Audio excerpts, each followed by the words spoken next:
note there, though, that the solution that we have adopted, it does transition to the helicopter into flight mode about 85% of the time. So when we go to flight, and if we don't go into flight mode, the helicopter will stay safe, and we will attempt the first flight again. So just last Friday, we took this solution, applied it to Ingenuity, and successfully spun Ingenuity's rotor system full speed. So next step is our first flight attempt now. And to give folks at home, Mimi, some perspective, the goal is to fly on a planet that has just 1% the atmosphere of Earth. And you're controlling that flight from over 100 million miles away. How difficult is that? Very, very difficult to fly a rotorcraft at Mars. You know, a rotorcraft pushes the atmosphere to generate lift. And when there is that little atmosphere, the rotor system has to spin really fast. In fact, we'll be spinning over 2,500 revolutions per minute for this flight today. And Ingenuity is less than 1.8 kilograms, right? 4 pounds. And in that 4 pounds, Ingenuity has to be able to fly in that very thin atmosphere and be able to survive and operate autonomously at Mars. For example, Ingenuity, our little 4-pounder, has been on the surface of Mars, keeping itself warm throughout the cold nights, down to minus 130 degrees Fahrenheit, and it's been doing that every day. So on top of that, our flight experiment at Mars, we are operating it all the way back here from Earth. So yeah, it's very challenging, but we're ready. Oh, Ingenuity is small, but it is mighty, and the team has come so far already. What other milestones has the helicopter team already achieved before this morning? Ingenuity has passed all of its milestones leading up to the first flight. So performed perfectly during cruise, survived the drop, and has been charging itself with high good energy levels each time. It's been communicating daily to the base station and keeping itself warm. And with the rotor system all checked out to full speed, Ingenuity's ready to go. And at the high level for the Mars helicopter technology project, we have 3 goals that are in line with NASA's agency level objectives. The first is to demonstrate here on Earth that it is possible to fly a controlled power flight in the thin atmosphere of Mars. We've done that. The second objective is to perform that actual flight at Mars. Well, we're about to get data back very soon here on that first flight.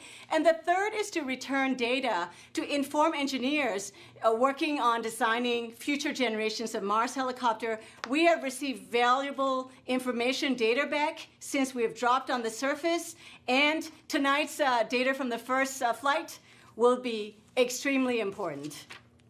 So we're ready to go. We are ready to go. Now, what is success going to look like for you guys tonight? So there are 5 scenarios, okay? So if the solution we implemented successfully transitions the helicopter to the flight mode, we'll be all right. But if it doesn't transition, then we will be attempting the flight again tomorrow. If we don't get to flight mode tonight, then we'll go on. If we go successfully to the flight mode, there are 4 scenarios. Full success in flight. Second scenario could be partial success in flight. The third would be not having sufficient information, in which case we'll need more time to determine what happened. The fourth could be failure. So whatever the outcome, we are set here to learn. And a bright future is ahead, Mimi. The risk is huge, but the reward is high. We will all be rooting for your team. Good luck. Thank you, Marina. As we get closer to the data arrival, let's talk to Tim Canham, Ingenuity Operations Lead. Thanks for joining us, Tim. Thanks, Marina. Glad to be here. Now, how does the data even get here from the helicopter to the team? Well, as they say, sometimes it's complicated, right? So the helicopter does not have a radio that can talk directly to Earth, so we need the help of the rover. As a matter of fact, the rover has an instrument on board, which is also built by the helicopter team, called the Helicopter Base Station. The Helicopter Base Station has a radio which talks to the helicopter. So as you have heard earlier today, the helicopter flew. As it was flying and after landed, it transferred its data to the base station. And then the rover takes the data from the base station and transmits it to an orbiter. That would be the MRO orbiter. And then the MRO orbiter turns to Earth and then sends all the data to the Deep Space Network. At that point, the Deep Space Network itself turns around, sends it to JPL and into the ground data systems. At that point, when it shows up, our team can take that data and decode it and see what happened during the flight. It sounds like it has to be well choreographed, Tim. How do you plan the first flight? It's a remote autonomous operation. What goes into the planning and the execution? Well, we've done it all as a team, as we have all along. It's been a challenge with COVID to be remote, but we learned new ways to work together. We're a small team, but we're a fast-moving team. We practiced all of these things over the course of the last year, from getting the data from the rover to decoding it to interpreting what it meant. And as we got to Mars, when the rover landed us safely, we were able to start our survey for right field, and we found it, fortunately, right near where we landed. And so working with other instruments on the rover, like Meta with the weather instrument and Z-Cam, which is this beautiful camera to take pictures, we planned our flight. The flight will be about 40 seconds long. We'll lift off, we'll pivot towards the rover, and then we'll land. It's going to be a very basic flight. We want to do the very basic things first to make sure that we can do our flight. And then at that point, we will get all our data back and look at it. But we had to practice all those things. And we've been using this time on the surface to get familiar with the vehicle and how it operates and work around those various troubles that Mimi talked about. And the team is ready to go. And Tim, what specifically will the helicopter team be looking for as we go through this morning? So one of the great things about this helicopter is it has a very powerful processor. It's tiny, but it's powerful, and we get lots and lots of data. The processor itself is about 100 times as powerful as the processor, even on the rover. And so we get all this data, as I mentioned, that gets sent to the rover, and then the rover sends it to us. So as our downlink lead, Michael Starch, sees that data arrive in the data center, he will decode it and look for the successful arrival of the data. At that point, we turn the data over to Hovard Grip, our chief pilot, and he will look at the portion of the data that relates to how the flight went. There are a series of events that the helicopter sends as it transitions through each stage of the flight. And when Hovard is able to verify that the progression went as planned, then he'll turn to the actual data and look at a plot of the altimeter, which is one of the instruments used in navigation. We should see the plot of the altimeter go up to the flight height and then come back down again. And that will be a positive confirmation that we got it.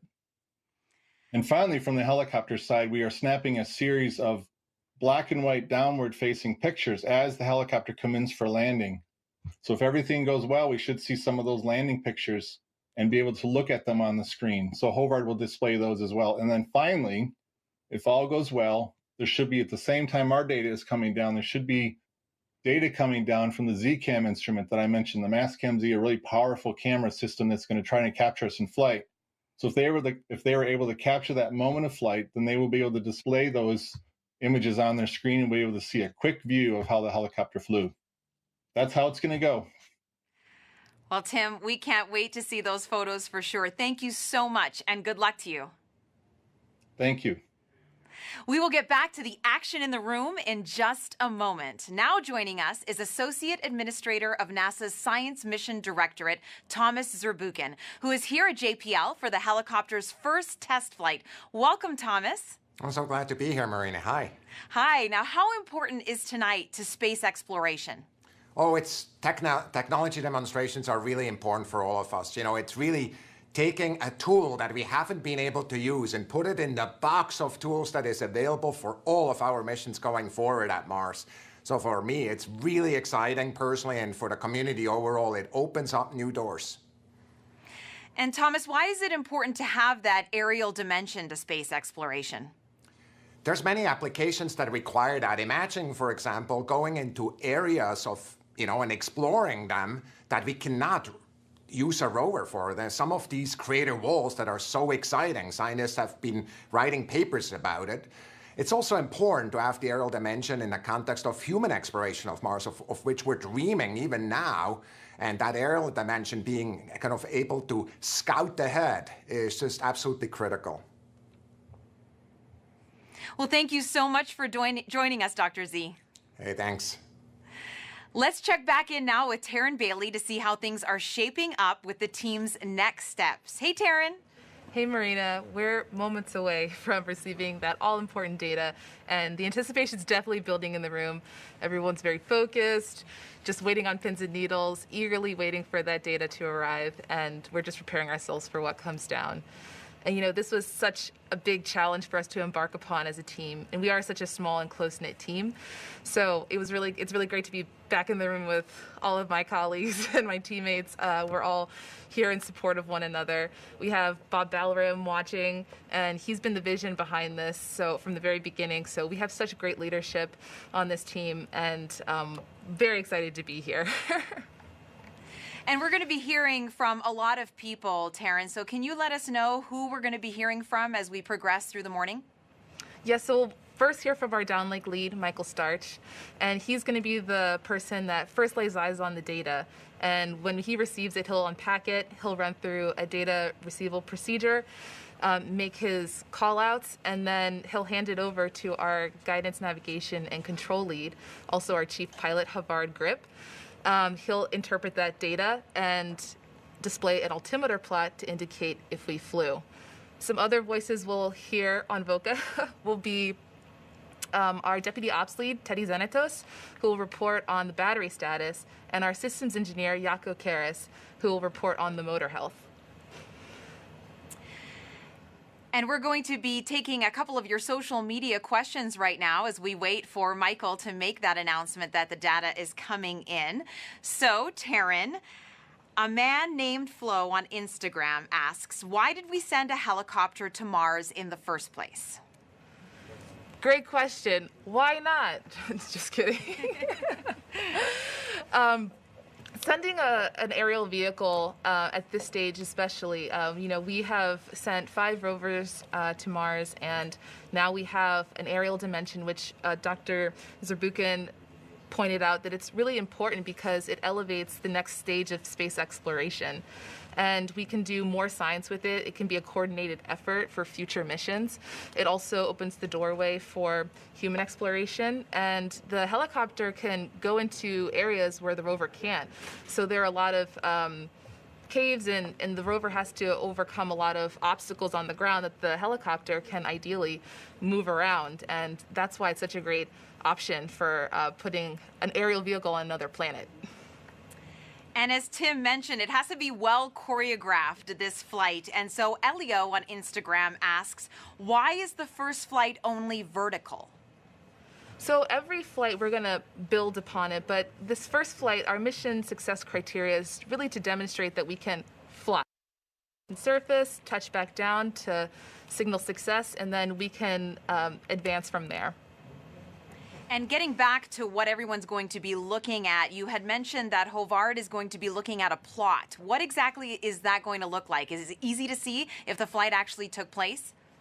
Yes, so his altimeter plot will indicate a peak, and we'll start off with a flat line indicating that we were grounded. Then we'll spin up and it'll have a steep incline to show that we've risen. And then at the top, we'll have a dwell where we're hovering, and then another steep decline in the graph to show that we've touched down. So it should be pretty cut and dry to see that we have successfully flew.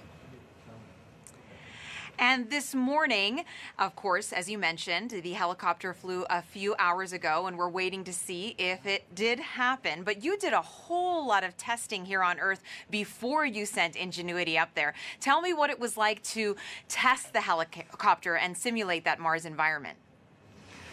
Absolutely. So it went just because the helicopter is the first of its kind. The testing also is very similar in that way.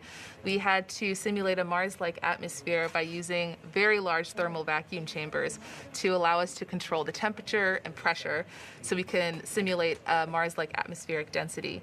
Then we also created a gravity offload system that compensates for the difference in gravity between Earth and Mars. In addition to that, we validated a lot of our requirements with engineering models. And they went through extensive environmental and aerodynamic testing. And so they were the precursors to our flight vehicle, which is, of course, currently on Mars.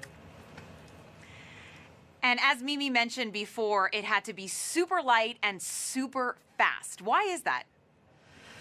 Flying on Mars is very difficult. You guys have heard it before. It's less than 1% of Earth's atmosphere, and that means that we have to have something really lightweight for us to overcome that mass to generate enough lift. And, you know, kudos and thank you very much to our friends over at AirEnvironment who designed and built this custom rotor system that is super lightweight. Each blade is less than 2 ounces made of composite material for that very reason. And it spans the distance. The wingspan of this helicopter is 4 feet tip to tip. So that's 1.2 meters. That's super large for something that's essentially carrying the size of a tissue box, just to give you a frame of reference. And in addition to that, generating enough lift involves having high RPM. So we're flying on an average of 2,500 RPM. 2,500 RPM. I just want everyone to sit with that for a minute because here on Earth, helicopters go 400 to 500 RPM. So that is so much faster, Taryn. It's incredibly fast, incredibly fast. Every detail on this vehicle is made and designed for it to be the most efficient. You're beginning to see data products. Is our giant communications network that... This is downlink. Early indications, data products look nominal. Excellent. We'll continue to wait for the full data set to arrive. In the meantime, I'll explain a little bit about the Deep Space Network and that it's our main communications tool to talk to our Ingenuity helicopter from across our solar system. So our downlink lead just announced that data products have just started to arrive and that they look nominal, which is a good indication. While we wait for the full data set to arrive, we'll wait. I guess that's what we'll do. We'll wait in the meantime. And we'll answer another social media question along those lines. Jose on YouTube asks, how long does it take for the video signal from the helicopter to reach Earth? Sorry, can you repeat the question? Yes. How long does it take for the video signal from the helicopter to reach Earth? Yeah, so that goes into having that very long distance between Earth and us. So Tim touched on this a little earlier, and that's why we have this delay. So the helicopter flew earlier, and similarly, whenever we send data, it's the same process where there's going to be a delay of when we run the data and then when it hits Earth. So it's about 4 hours from when something is executed to when we receive it. For larger files, though, sometimes that can take longer, so it all depends. But today we'll be receiving still images of the helicopter. And I know we are eagerly anticipating those images. And we talked a little bit about this before, Taryn. We have been just floored by all the great images coming in from Perseverance, but Ingenuity has cameras as well. Absolutely. The helicopter's equipped with 2 cameras. One is our onboard navigation camera, and that's the image that we'll receive tonight. And that's going to be a black and white image that's pointed straight down at the Martian surface, and will hopefully be showing us hovering above it. Our second camera is our return to Earth camera, and that's our higher resolution camera that is a color photo and shows more of the Martian horizon snapshot, the beauty shot, if you will. And then and that image will be utilized for future flight missions. And we have another great social media question here from Hing on Facebook asking, what is the biggest question this first flight will answer about aerodynamics on Mars? Well, the biggest question that we had to answer when embarking on this was, can we lift? Can we generate enough lift and fly in a Martian atmosphere? And I think this first flight will indicate that for sure, and will answer that question. And whatever we receive back will definitely give us more information moving forward, regardless of this first flight or potential other outcomes. And we've got another question on social. Wakia on Twitter asks, happy flight day. Why are the blades shaped the way they are? That's a really great question. So in order to generate enough lift, each blade, I mentioned that these were custom designed, and what we call them are airfoils. And they're developed in a way so that it generates enough lift for us to fly and have enough thrust underneath of our helicopter vehicle.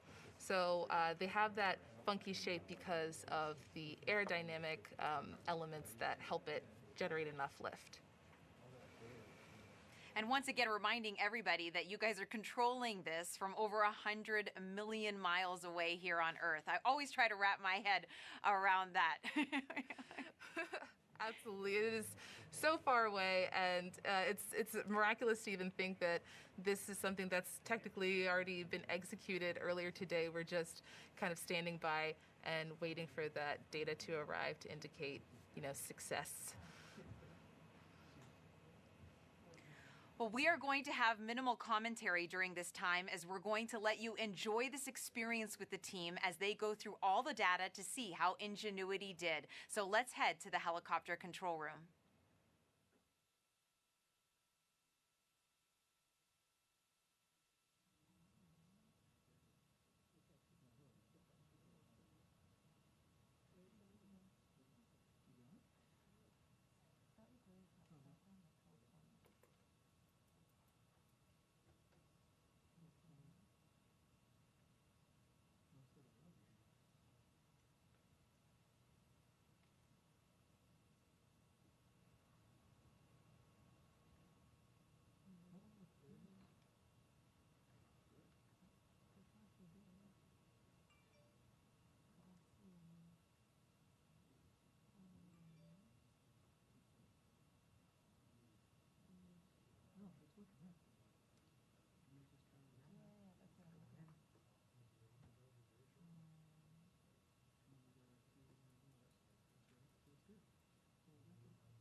This is downlink. Data products appear to be in. We will begin processing shortly.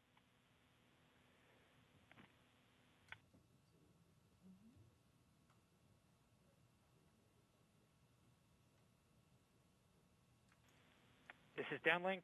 We are beginning to fetch data from Mars 2020.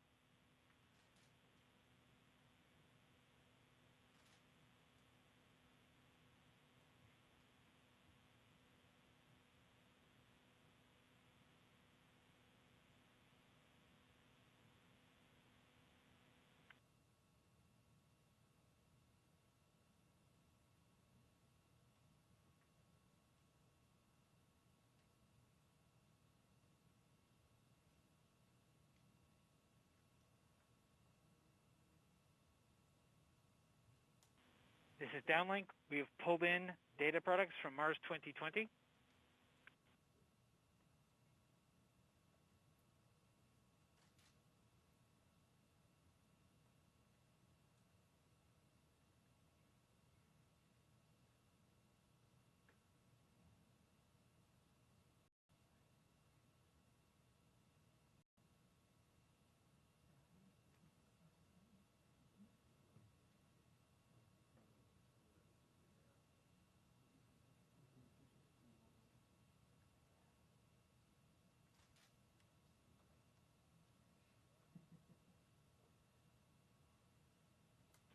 This is downlink, confirming we received Mars 2020 telemetry, confirming that we received Mars 2020 events, confirming that we received helicopter data products, confirming that we have data products, confirming that we unpacked image and 1 Hertz data.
This is downlink. We have successfully ingested 1 hertz data.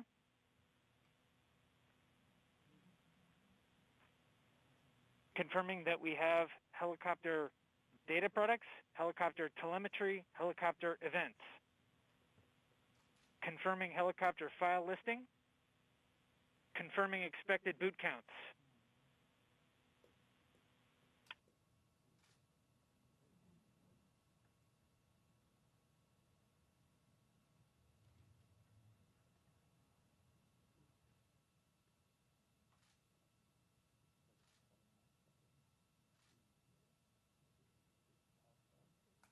This is downlink, confirming battery data has been received. Battery data looks healthy.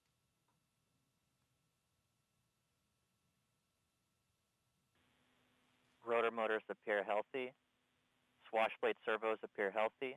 Overall actuators appear healthy.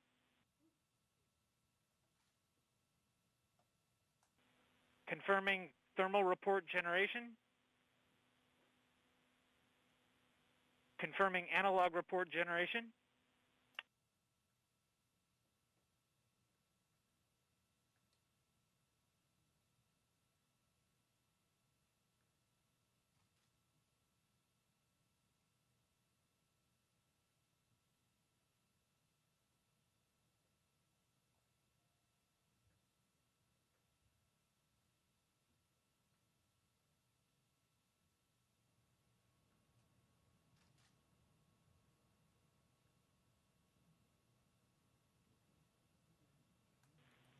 Confirming telecom report generation.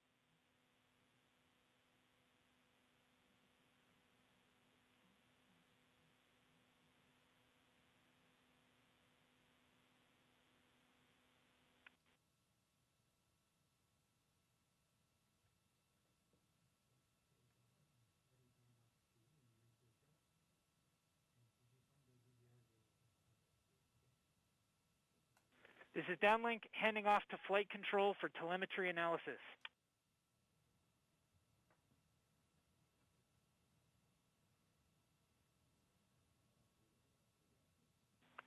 This is flight control, confirming that we have EVRs from Ingenuity.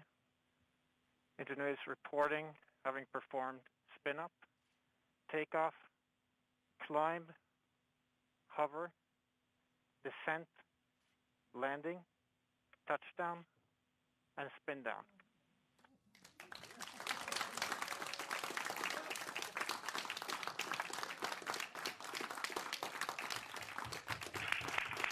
And altimeter data confirms that Ingenuity has performed its first flight, the first flight of a powered aircraft to another planet.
The Martian surface.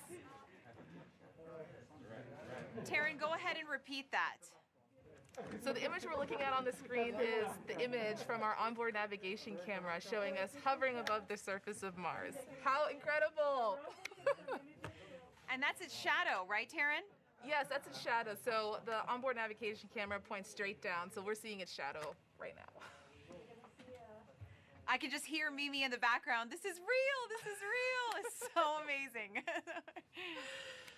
Yeah, everyone's really feeling it now. So we're gonna wait for the Perseverance rover image of us.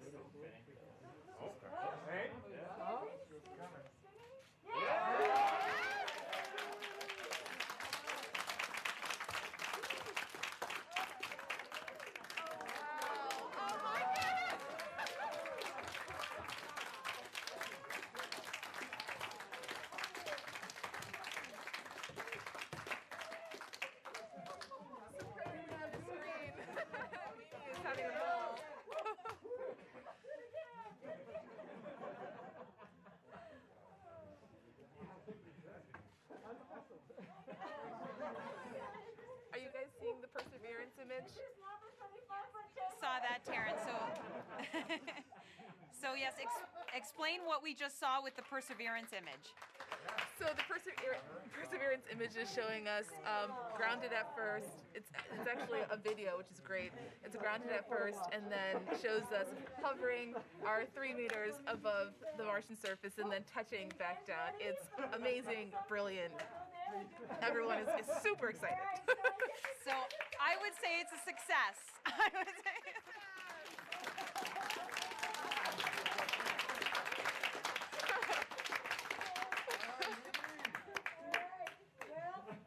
I got to tear up the contingency speech, which I never practiced, but I was going to read.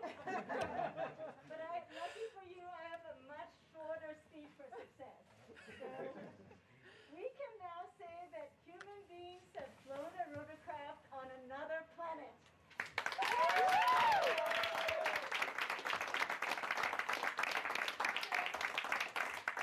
So we've been talking so long about our Wright brothers moment on Mars. And here it is. And this project has had many friends who contributed to tonight's success. I see many in the room, the team in the room, the team on WebEx, team members who couldn't join us, and a few of our friends who are no longer with us. They're still in our minds today. And Perseverance rover, the best host little Ingenuity could ever hope.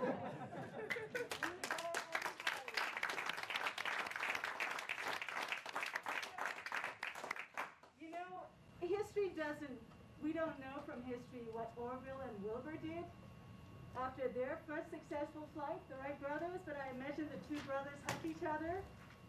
Well, you know I'm hugging you virtually, and you guys haven't been with me for 4, 5, 6 years. If it weren't for COVID-19, you guys don't have a chance of me. So this is all I can do. I'm giving you the hugs. Look, we together flew at Mars, and we together now have our Wright brothers moment. So, you know, history does tell us that soon after that first flight, Wilbur and Orville did go right back to work. They flew 3 more flights that day, higher and further than the first ones. So we know, you know, like the Wright brothers at Kitty Hawk, we know that our time to make a difference at Jezero Crater, Mars is not yet over. This is just the first great flight. So let's enjoy this moment. But we must enjoy this moment because over the years, and there are a few of you especially, but there's some that have never let me celebrate fully. Every time we hit one of these major milestones, not yet, not yet. And we keep moving on. So we must take a moment to celebrate this moment. Really important. Congratulations, everybody. Congratulations. Take that moment, and then after that, let's get back to work and more flights. Congratulations.